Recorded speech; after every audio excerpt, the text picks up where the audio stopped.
नमस्कार, मैं Arjun Lal, assistant professor from government college Kishangarh.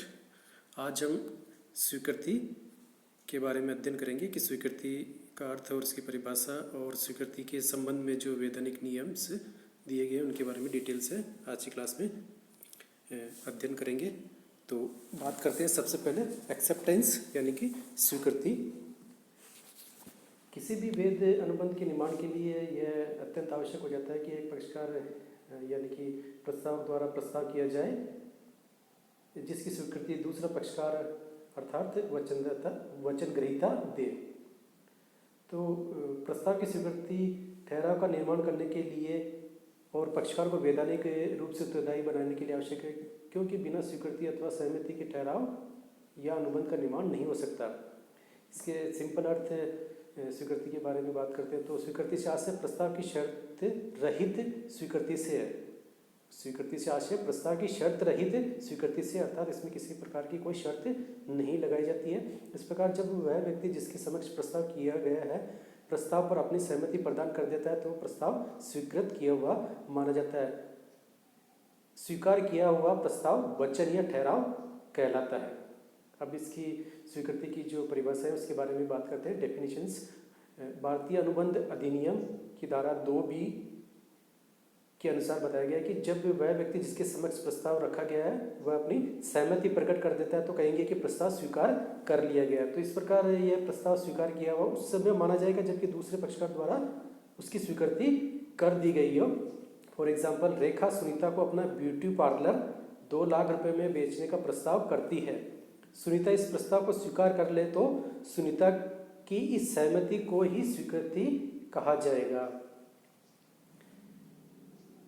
अब बात करते हैं स्वीकृति के संबंध में जो वैधानिक नियम है। Legal rules as to acceptance. बिना वेद स्वीकृति के वेद अनुबंध का निर्माण नहीं हो सकता। तो किसी भी प्रस्ताव की वेद स्वीकृति के लिए वैधानिक नियमों और जो उसके उपनियमों की पालना करना आवश्यक हो जाता है। स्वीकृति के संबंध में भी जो भारतीय अनुबंध अधिनियम की जो सेक्शंस है 6, 7, 8 व 9 में जो दिए गए हैं और समय समय पर जो न्यायालय द्वारा दिए गए निर्णयों के आधार पर कुछ नियम निश्चित किए गए हैं। तो आज हम स्वीकृति से संबंधित महत्वपूर्ण वैधानिक नियमों की संक्षेप में इस प्रकार चर्चा करेंगे, अध्ययन करेंगे। पहला जो वैधानिक नियम आता है स्वीकृति के संबंध में, पहला आता है स्वीकृति पूर्ण तथा शर्त रहित होनी चाहिए। Acceptance must be absolute and unqualified. भारतीय अनुबंध अधिनियम की धारा 7 की उपधारा 1 के अनुसार किसी भी प्रस्ताव के लिए दी जाने वाली स्वीकृति पूर्ण एवं शर्त रहित होनी चाहिए। यदि स्वीकृति आंशिक, अपूर्ण या किसी प्रकार की शर्त के द्वारा दी गई है तो इसे स्वीकृति नहीं माना जाएगा, बल्कि इस प्रकार की स्वीकृति प्रति प्रस्ताव के रूप में होती है। इससे किसी भी प्रकार से ठहराव का निर्माण नहीं हो सकता। सेकंड, स्वीकृति उसी व्यक्ति द्वारा दी जानी चाहिए जिसको प्रस्ताव किया गया है। Proposal must be accepted only by the person to whom it is made. प्रस्ताव की स्वीकृति केवल उसी व्यक्ति द्वारा दी जानी चाहिए जिसके समक्ष प्रस्ताव किया गया है। अतः यदि प्रस्ताव की स्वीकृति अन्य कोई व्यक्ति देता है तो इस प्रकार की स्वीकृति वैधानिक रूप से मान्य नहीं होती है और किसी भी प्रकार से अनुबंध का निर्माण नहीं होता है। तो विशेष प्रस्ताव की दशा में विशेष व्यक्ति ही स्वीकृति दे सकता है, लेकिन सामान्य प्रस्ताव की दशा में कोई भी व्यक्ति प्रस्ताव को स्वीकार कर सकता है।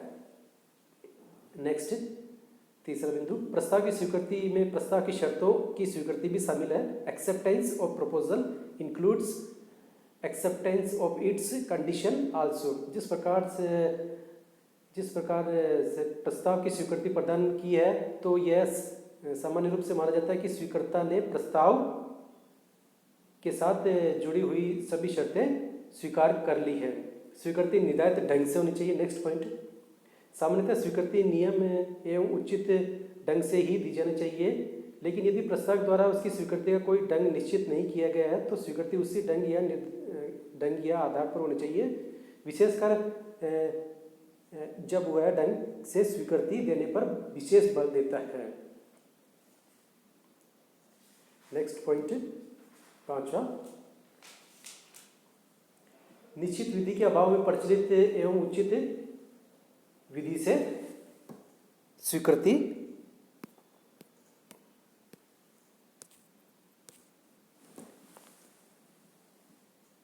In the absence of prescribed manners, acceptance must be in some usual and reasonable manners. Section 7 की उपधारा 2। यदि प्रस्तावकर्ता ने स्वीकृति के लिए कोई निश्चित विधि या ढंग निर्धारित नहीं किया तो ऐसा प्रस्ताव की स्वीकृति प्रचलित एवं उचित विधि से दी जानी चाहिए। इस संबंध में यह महत्वपूर्ण होता है कि प्रचलित विधि या उचित विधि या का निर्धारक प्रत्येक मामले की परिस्थितियों पर निर्भर किया जाएगा। सामान्यतः पत्र का उत्तर पत्र से दिया जाता है तो यही उचित एवं प्रचलित विधि माना जाता है। इसी प्रकार फैक्स का उत्तर साधारण पत्र द्वारा देने को उचित विधि नहीं माना जाता है। नेक्स्ट पॉइंट 6, निर्धारित समय में स्वीकृति, acceptance with in specified time. जब प्रस्ताव के अनुरूप निर्धारित समय में स्वीकृति दी जाती है तो ऐसी स्वीकृति निर्धारित रूप से मान्य होती है। तो प्रस्ताव में यदि कोई समय सीमा निर्धारित है तो इसी समय सीमा में स्वीकृति दे दी जानी चाहिए। यदि समय सीमा निर्धारित सीमा में स्वीकृति प्रदान यदि निर्धारित समय सीमा में स्वीकृति प्रदान नहीं की जाती है तो ऐसी दशा में प्रस्ताव ही समाप्त हो जाता है। इस प्रकार निर्धारित समय के बाद दी गई स्वीकृति व्यर्थ होती है।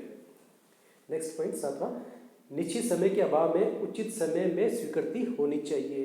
In the absence of prescribed time, acceptance must be with in reasonable time. जब प्रस्तावक ने प्रस्ताव में स्वीकृति के लिए कोई समय निश्चित नहीं किया है तो स्वीकृति उचित समय में दी जानी चाहिए। सेक्शन 6 धारा 6।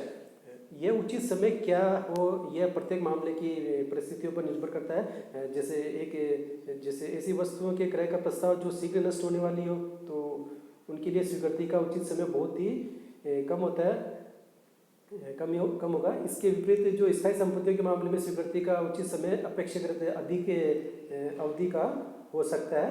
तो अतः स्वीकृति उचित समय में दी जानी चाहिए, तभी वह वैध स्वीकृति मानी जाएगी। नेक्स्ट पॉइंट आगा, प्रस्ताव की स्वीकृति प्रस्ताव के अंत होने अथवा वापस लेने से पूर्व होनी चाहिए। Acceptance must be before the expiry और लैप्स ऑफ पीरियड। यदि प्रस्ताव की स्वीकृति प्रस्ताव के अंत होने या वापस लेने से पूर्व दी जाती है तो ऐसी स्वीकृति वैधानिक रूप से मान्य होगी। इसके विपरीत यदि प्रस्ताव का अंत हो जाता है तो बिना प्रस्ताव के स्वीकृति का प्रश्न ही उत्पन्न नहीं होता है। नेक्स्ट पॉइंट, स्वीकारकर्ता को प्रस्ताव की जानकारी होनी चाहिए। प्रस्ताव की स्वीकृति प्रदान करने वाले व्यक्ति या पक्षकार को प्रस्ताव की जानकारी भी होना अति आवश्यक है। अतः बिना प्रस्ताव की जानकारी के बिना स्वीकृति का प्रश्न ही उत्पन्न नहीं होता है। नेक्स्ट पॉइंट, प्रस्ताव की शर्तों का निष्पादन करके स्वीकृति। जब कोई पक्षकार या व्यक्ति प्रस्ताव की वर्णित शर्तों की पालना कर लेता है तो प्रस्ताव की स्वीकृति मानी जाती है। इसी प्रकार प्रतिफल पाने पर भी स्वीकृति मानी जा सकती है। जैसे गुमशुदा वस्तु की खोज करने के लिए पुरस्कार की घोषणा के संबंध में वस्तु को खोज लेना ही स्वीकृति मानी जाती है। नेक्स्ट पॉइंट, स्वीकृति स्पष्ट या गर्भित हो सकती है। एक्सेप्टेंस में बी एक्सप्रेस और इम्प्लाइड। किसी प्रस्ताव की स्वीकृति स्पष्ट अथवा गर्भित दोनों प्रकार से की जा सकती है। जब प्रस्ताव की स्वीकृति मौखिक, लिखित अथवा शब्दों द्वारा दी जाती है तो इसी स्वीकृति स्पष्ट स्वीकृति कहलाती है। जब स्वीकृति संबंधित पक्षकार के द्वारा शब्दों के अलावा अन्य प्रकार से जैसे व्यवहार, आचरण द्वारा प्रतिफल बेचकर शर्तों का पालन करके बताए गए कार्य को करके दी जाती है तो ऐसी स्वीकृति गर्भित स्वीकृति कहलाती है। नेक्स्ट पॉइंट, स्वीकृति का संबंध होना आवश्यक है। Acceptance must be communicated. वैध स्वीकृति के निर्माण के लिए स्वीकृति का संबंध आवश्यक रूप से प्रस्तावक को होना चाहिए। केवल स्वीकृति देने का मानस या मस्तिष्क में मन में सोच लेने या तैयारी करने से नहीं होता है, बल्कि स्वीकृति के संबंध में जो सोच है उसकी जानकारी प्रस्ताव करने वाले पक्षकार को आवश्यक रूप से होनी चाहिए, अन्यथा वैध स्वीकृति का निर्माण नहीं हो सकता। नेक्स्ट पॉइंट, एक बार अस्वीकृत प्रस्ताव पुनः प्रस्तुत किए बिना स्वीकार नहीं किया जा सकता। Once rejected proposal cannot be accepted unless it is presented again.